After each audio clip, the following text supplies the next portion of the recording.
예, 안녕하세요. 세네탈출입니다. 지금 일본이 우리에게 이제 수입을, 이게 규제도 아니에요. 수입 규제도 아니고 실제로는 이렇게 특급 열차, 특급 케이스로 그냥 자동 패스하던 거를 건 바이 건 심사하겠다. 다른 나라와 같이. 그러니까 특혜를 일반으로 돌린 겁니다. 자, 이 상태가 됐는데 물론 앞으로 이렇게 건 바이 건 심사하면서 얼마나 애를 먹일지, 수입을 진짜, 수출을 진짜 써야 될 때도 못 쓰게 그렇게 수출을 가로막을지 그건 좀 두고 봐야 됩니다. 저는 거기까지는 안 갈 것 같습니다.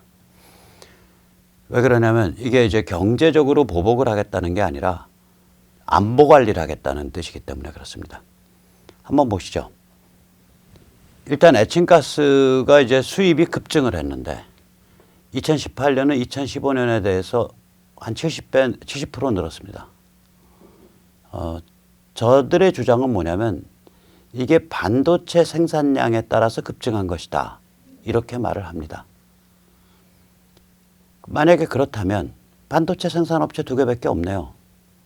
삼성하고 SK 하이닉스. 듣보잡 회사들 아니죠. 세계적인 회사들이죠. 발주, 그 다음에 지불, 이파, 사용. 이게 전부 전산화되어 있는 회사들입니다.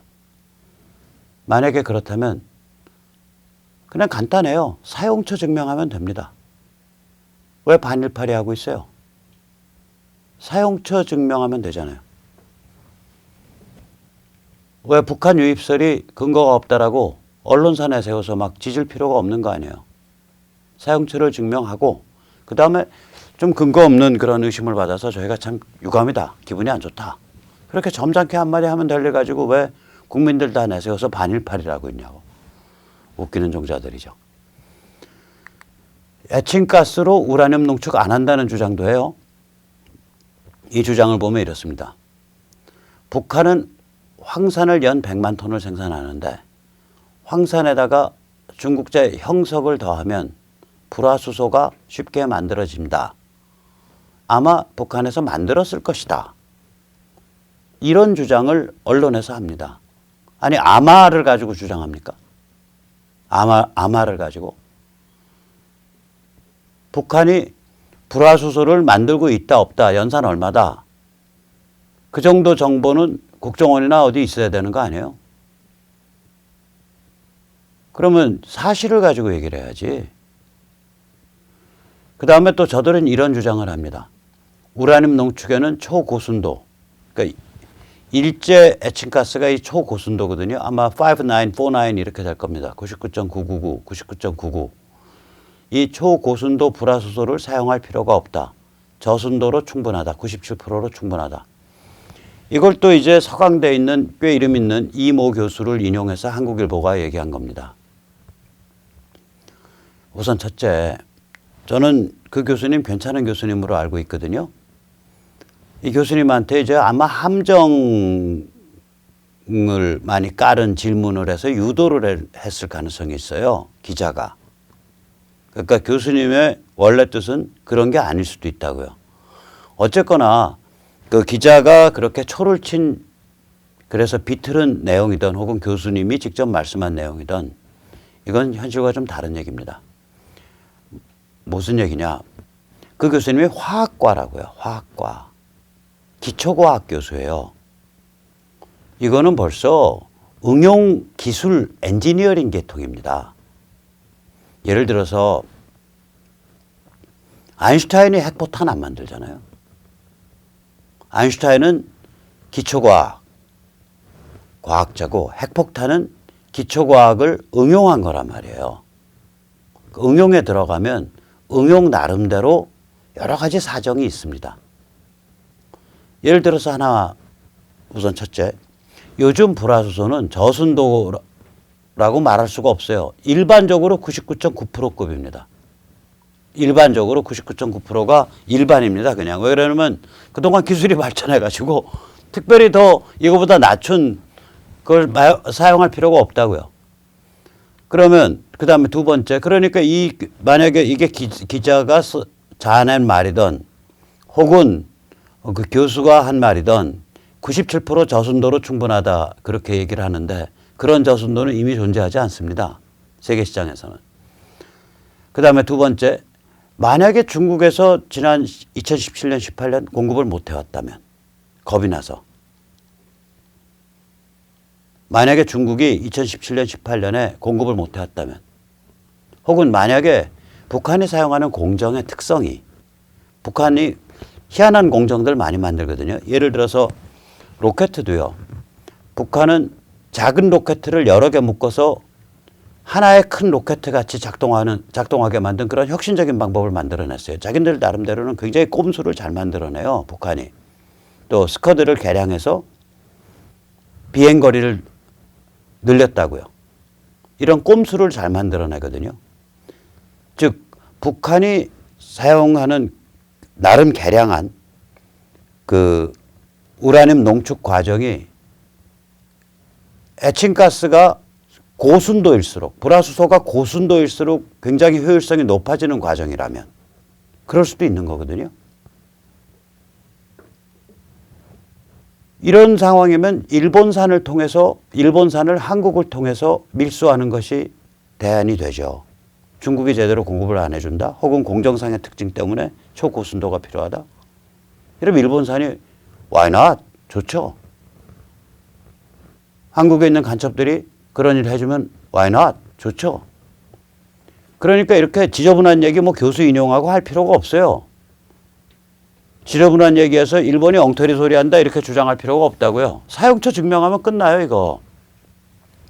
사용처를 증명하면 끝나는 게임을 왜 지저분한 얘기 해가면서 반일파리 감정투쟁을 하냐 이거예요. 그 다음에 심지어는 에칭가스가 화학무기가 아니라는 주장까지 해요. 연합통신 같은 경우에. 연합TV, 연합뉴스 뭐 여기서. 이 주장은 뭐냐면 에칭가스는 외부 노출 때 바로 수분과 결합해서 멀리 확산되지 못하기 때문에 무기가 될 수 없다. 이런 주장을 해요. 이걸 화학연구원의 박사를 인용해서 주장합니다. 한번 직접 들어보시죠. 화학물질인 불산은 접촉하거나 흡입하면 인체에 치명적입니다. 불산이나 다름없는 에칭가스가 화학무기로 쓸 수 있다는 주장이 나오는 배경입니다. 그러나 화학 전문가들은 그럴 가능성이 없다고 말합니다. 대기중으로 나오면은 수분하고 바로 반응을 해서 희석이 돼버리거든요. 화학연구원 박사 인용해서 저런 소리를 해요. 폭탄이나 뭐 살인가스나 이런 거에 비하면은 효과가 매우 떨어져가지고 화학무기로 사용될 가능성은 거의 없다고 생각합니다. 저 박사도 참 용감한 사람이에요. 보통은 과학자들이나 엔지니어는 자기 분야가 아니면 말을 아껴야 합니다. 그거 당연한 거 아니에요? 저 사람이 사린가스를 뭘 알아? 화학무기를 뭘 알아? 한국화학연구원이 사린가스 만드는 데인가? 근데 저렇게 겁없는 말을 한다고요. 그 결과는 뭐냐? 완전히 개발질 허수아비 논법이죠. 왜냐? 에칭가스 자체는 화학무기가 아니지만 누구도 에칭가스를 화학무기로 쓴다라고 얘기한 적이 없어요. 일본도 그런 얘기한 게 아니에요. 에칭가스를 화학무기로 쓰는 게 아니라 사린가스를 만드는 원료로 에칭가스를 쓴다는 얘기를 했죠. 근데 저 박사라는 자는 에칭가스가 화학무기가 아닙니다. 에칭가스가 화학무기가 아닙니다. 아니 이걸 허수아비 논법이라 그러거든요. 상대방이 주장하지 않은 바를 주장했다라고 전제하고서 논박을 하는 거예요. 뭐 저런 악질적인 논법을 배워왔거나 혹은 본인 심성이 악질이 아니라면 완전히 개발질, 헛발질 하는 거죠. 박사님 좀 자세히 아시고 말씀하십시오. 에칭가스는 사린가스의 주요 원료입니다. 뭐 복잡하지만 간단하게 도식적으로 표현하면 에칭가스에다가 이름도 굉장히 복잡합니다. 메틸 포스폰산 디염화물을 더하면 사린가스가 됩니다. 굉장히 복잡한 과정이지만 제가 도식적으로 정리했어요. 왜냐하면 저도 잘 모르고 이렇게 대충 봐서. 그러나 저거 맞습니다. 그래서 1996년 1월과 2월에는 일본 오사카와 고베에서 에칭가스를 북한으로 밀수출하려다 적발된 경우가 있습니다. 1996년 이미 1월과 2월에 그 케이스가 있어요. 따라서 저렇게 애꿎은 박사 내세워서 언론에서 떠들 일이 아니에요. 사용처를 증명하라 해요. 사용처를 증명하면 끝나는 게임입니다. 거기다가 말이 이렇게 많아요. 이 불산, 그러니까 불산과 달리 불산은 이제 HF를 물에 녹인 거거든요. 보통 이 그 에칭가스를 물에 녹이면은 불산이 됩니다. 그것과 달리 에칭가스 자체는 특수 탱크 용기로 운반합니다. 아까 저기서는 무슨 저기 불산이라서 저기 아마 폴리에틸렌 병일 거예요. 저 산에 잘 견디거든요. 저런 병들이. 그걸로 병에 담긴 거를 보여줬었죠. 한번. 물질인 불산은 예, 여기 접촉하거나 병이요. 흡입 예. 요거는 불산병이에요. 그런데 에칭가스는 저런 병에 안 담아요. 큰일 나요. 에칭가스는 어떻게 하냐. 왜냐, 에칭가스는요. 이게 기화가 19.5도에서 기화가 돼요. 실온에서 그냥 기화가 돼버려요. 그러니까 저런 병에 담았다가는 전부 그 기화된다는 건 끓는다는 거예요. 보일링 포인트라 그러거든요. 영어로는. 비등점이 19.5도예요. 저런 병에 담았다가는 끓어서 다 터져서 넘쳐요. 그러니까 압력 용기 속에 넣는다고요.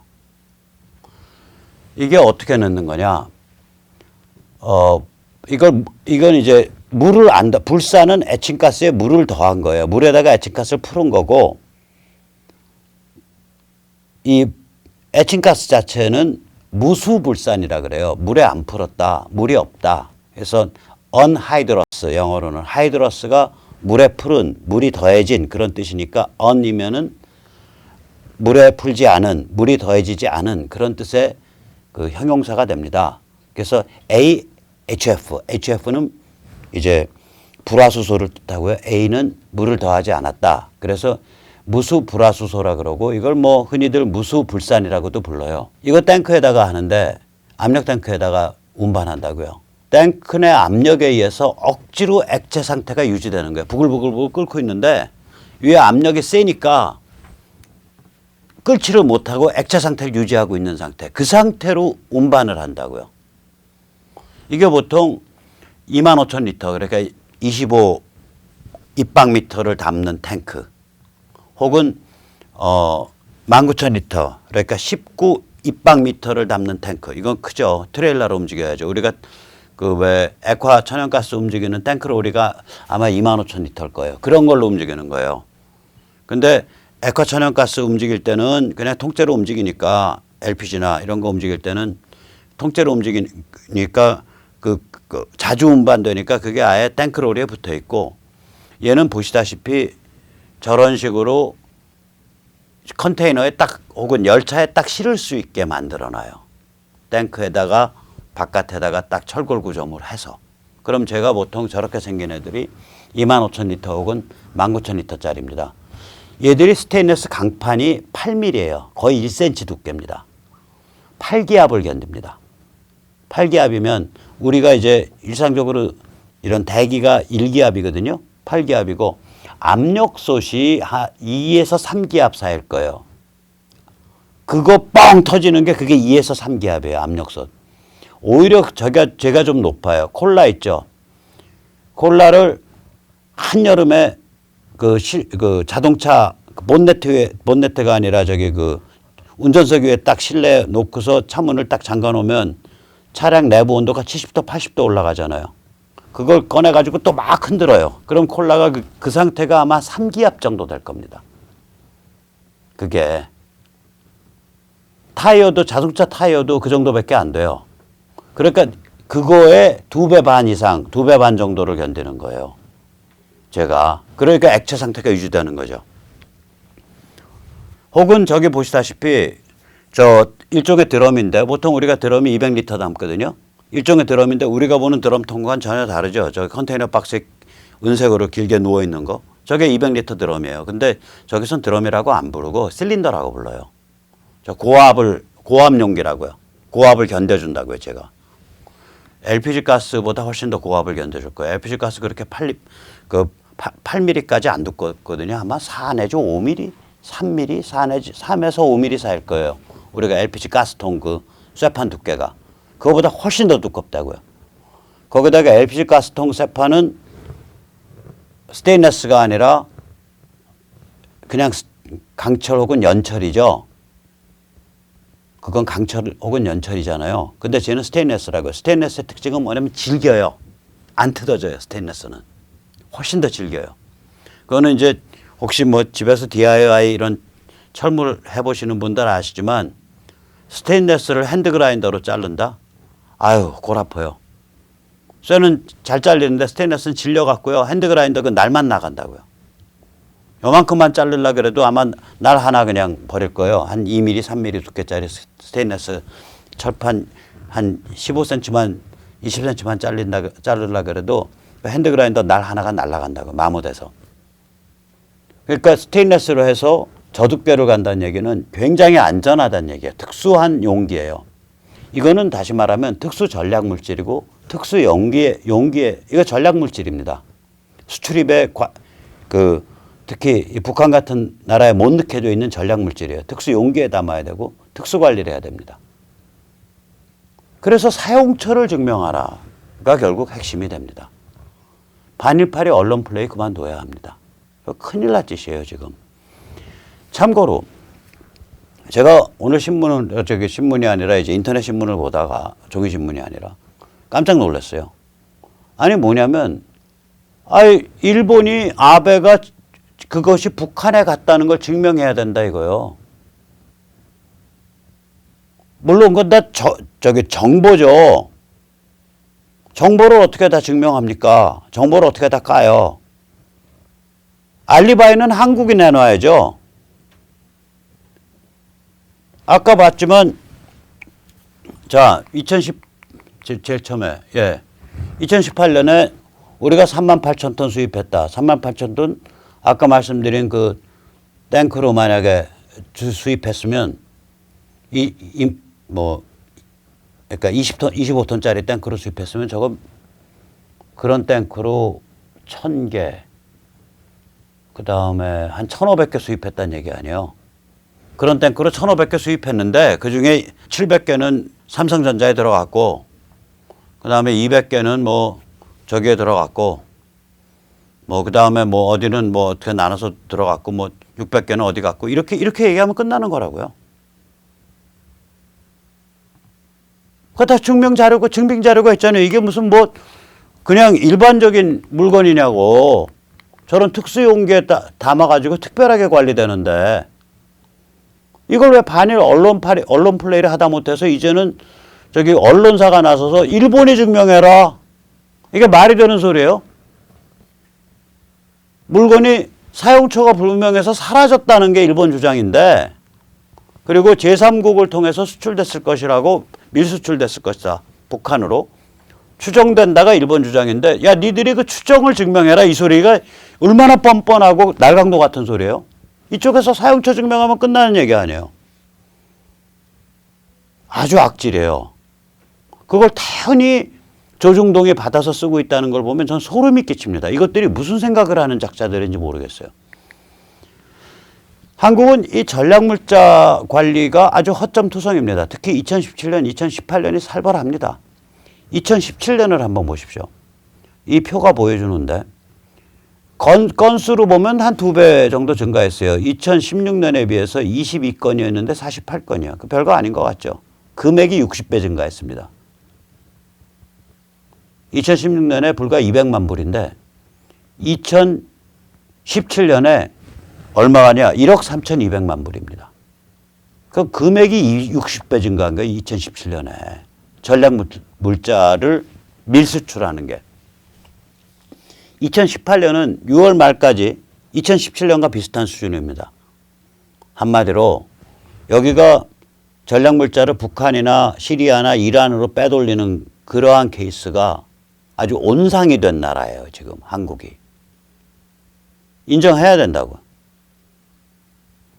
이 전략 물자를 관리하는 게 여러 가지 기준이 있는데 핵무기 관련은 NSG 물품이라 그러고요. 생화학 무기는 AG 물품이라 그래요. 이게 살벌한 게 2018년 상반기까지만입니다. 처음으로 핵무기가 각 5건 2017년에 1,500만 달러. 2018년 상반기에만 9건에 400만 달러어치가 핵무기 관련 전략물자 밀수출이 적발이 됐어요. 그럼 적발 안 된 건 어떻게 되냐 이거지. 그 다음에 2017년에 처음으로 생화학 무기 에이지 물품이 급증했습니다. 전년 대비 8배가 됐고요. 금액으로 640만 달러입니다. 살벌한 거예요. 지금 상태가. 이 상태에서 일본의 조치는 뭐냐면 경제 보복이 아니라 안보 보복 내지 안보 관리입니다. 너희가 전략물자 제대로 관리 안 하니까 우리가 직접 건바이 건으로 관리하겠다 이거예요. 우리가 직접 개별 관리하겠다 이거예요. 그러니까 너저런 소리 하지 말고 문재인 정부는 우리가 잘 관리해 왔다. 그래서 사육처 증빙 내놓으면 돼요. 그거 안 내놓고 왜 국민들을 개돼지 반일파리 개돼지 반일파리 그 천박한 짐승으로 내몰고 있냐고 세뇌해서. 우리가 당신들 세뇌 대상인가? 그리고 그 세뇌에 앞장서서 나발 물고 있는 조중동은 또 뭐냐 이거야. 조선중앙동아는. 일본은 규제 이유를 명시했잖아요. 규제 이유가 그냥 너희 마음 안 들어서 규제한다 아니잖아요. 명시했다고요. 에칭가스 등 전략물자가 최근 들어서 주문량이 급증한 후에 사라졌다. 상당량이. 수입해서는 연락이 안 된다. 명시를 했다고요. 그럼 이제 한국이 밝히면 되는 거예요. 그거 삼성전자와 SK하이닉스와 뭐 어디에 있는 무슨 뭐 저기 PCB 보드 만드는 회사와 이런 데서 이러이러하게 썼다. 그리고 거기 주문장, 거기 거래 내역 이게 다 이러이러하다. 밝히면 되는 거예요. 이게 그냥 보통 물건이 아니라니까요. 아까 보셨잖아요. 탱크로 우리인데 그 탱크의 스테인리스 강판 두께가 8mm짜리고 무려 8기압을 견디는 탱크고 8기압을 견디는 탱크예요. 무려. 그런데 이거를 이런 식으로 하냐고요. 한국은 이렇게 가면 일본이 안보 관리를 해줘야 하는 나라로 전락하고 있는 겁니다. 스스로 안보 관리를 못하기 때문에 이제 일본이 안보 관리를 하고 있는 거예요. 자, 근데 우리가 여기서 좀 주목할 일이 있습니다. 뭐냐? 일본이 나선 것은 사실상 처음입니다. 이게 왜 그러냐? 뭘 나섰는데 햇볕이나 친북 노선을 문제 삼아서 혹은 햇볕이나 친북 행태를 문제 삼아서 그거 하지 마라고 딱 브레이크 걸고 나선 게 처음입니다. 이게 우리가 굉장히 주목해야 돼요. 전번에 제가 말씀드렸지만 미국조차도 김일성 영생교 붕괴를 원하지 않았었습니다. 지금 트럼프는 김일성 영생교를 붕괴로 몰아넣고 있는데 그 이전엔 그런 적이 없어요. 2013년에 힐러리 클린턴이 국무장관을 그만둔 직후에 골드만삭스에서 행했던 그 임원들을 데리고 행했던 비공개 연설이 있었죠. 그거 전에 제가 자세히 설명드렸는데 오늘 다시 그 비공개 연설을 조목조목 거의 풀번역으로 다시 짚어보겠습니다. 트럼프 이전에 미국 행정부들은 한반도의 분단을 원했습니다. 분단의 유지를 원했습니다. 중국과의 밀월을 원했습니다. 중국과의 밀월을 원하니까 당연히 한반도의 분단 유지죠. 그 다음에 분단이 유지된다는 뜻은 뭐냐? 여긴 특이해요. 북이 개혁개방으로 가는 순간 북주민의 눈높이는 그날로 그 참조 모델이 휴전선 남쪽 대한민국이 됩니다. 이 눈높이가. 따라서 북은 김일성 영생교를 가지고 개혁개방 갈 방법이 없어요.